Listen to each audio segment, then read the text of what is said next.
Ellen DeGeneres and her wife, Portia de Rossi, have always been a couple who navigated the highs and lows of fame with a blend of humor, resilience, and unyielding commitment to each other.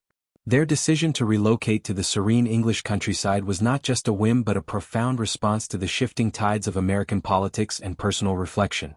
It all began in the wake of a pivotal election result that left many, including the couple, grappling with a sense of disillusionment. DeGeneres, known for her infectious laugh and trailblazing presence on daytime television, had openly shared that the outcome prompted an immediate pivot in their lives. Arriving in the UK just a day before the votes were tallied, they woke to a flood of messages from friends back home, emojis of tears and disbelief filling their phones.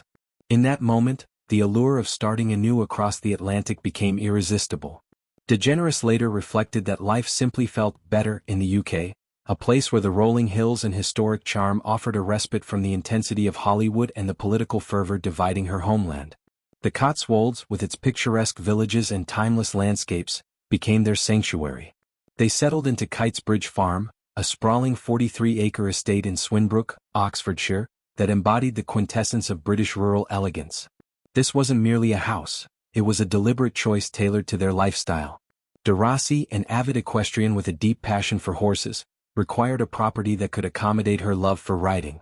The farm came equipped with stables, expansive pastures, and all the trappings of a proper country retreat. DeGeneres, ever the thoughtful partner, emphasized how essential this was. De Rossi couldn't fathom a life without her equine companions, and the estate provided the perfect haven. Their furry family members also found their place here. Two lively puppies named Sport and Jinx, along with their elder dog Kid, romped through the grounds, adding bursts of joy to the quiet days. Life in the countryside unfolded like a gentle novel, far removed from the glare of spotlights and red carpets. The couple immersed themselves in local customs, frequenting cozy pubs that dotted the landscape. Places like the Farmer's Dog in Burford, run by the affable Jeremy Clarkson, became familiar haunts where they could sip pints and exchange stories with locals. Similarly, the Falkland Arms in Great Two offered a warm, wood-beamed atmosphere, fostering a sense of belonging in this new chapter. DeGeneres, who had built an empire on making others feel seen and celebrated, found solace in these understated interactions. It was a far cry from the bustling studios of Los Angeles, where her talk show had reigned supreme for nearly 2 decades before its controversial end. Yet, beneath the idyllic surface, the pull of their roots remained strong. Sources close to the pair revealed that the initial resolve to plant permanent stakes in England began to waver as the realities of expatriate life set in. The British winter, with its relentless grey skies, biting winds and pervasive dampness, proved more formidable than anticipated. DeGeneres, a California girl at heart who thrived under sun-kissed skies, confided in friends about the ache for warmth and familiarity. More than the weather, it was the absence of their vast network of friends, the laughter-filled gatherings, spontaneous dinners and shared history, that tugged at their hearts. De Rossi, too, felt the stirrings of her professional ambitions. At 52, the actress, celebrated for her iconic roles in Ally McBeal and Arrested Development, yearned to return to the screen. The UK offered opportunities, but nothing quite matched the electric pulse of Hollywood's creative ecosystem. Whispers among their inner circle suggested a softening stance on their exile. DeGeneres, who had been vocal about her aversion to the political climate back home, particularly fears surrounding the erosion of hard-won LGBTQ+ rights, began to reconsider.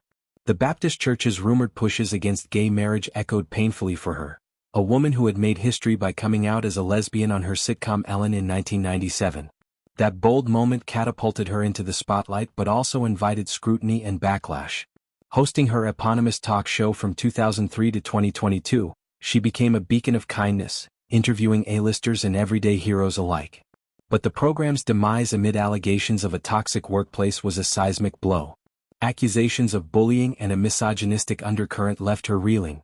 She issued apologies, addressed it on air, and later quipped in her 2024 Netflix special for your approval that she'd been kicked out of show business for being mean.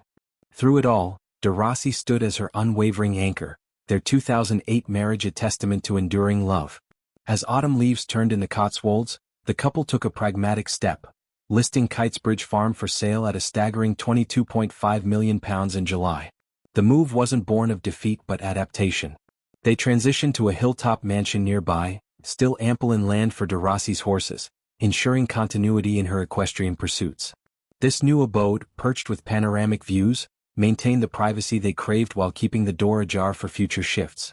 DeGeneres, now 67, channeled her energies into real estate ventures that had long padded their fortune. Her knack for flipping homes in Montecito, California, where she once counted Prince Harry and Meghan Markle among her neighbors, proved lucrative. Even as they embraced UK life, they offloaded a modest investment property there for $5.2 million in March, streamlining their portfolio. The turning point came subtly, through late-night conversations and heartfelt calls with stateside pals. A source intimated that DeGeneres had been adamant about remaining abroad while the political landscape felt untenable, but the heart wants what it wants. They're coming home soon, the insider shared, emphasizing the longing for California's golden light and the comfort of old routines.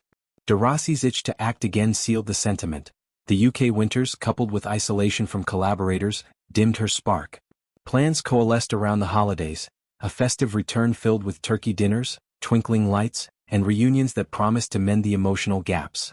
It wouldn't be a full relocation just yet, but an extended stay, allowing them to test the waters without appending their English idol entirely.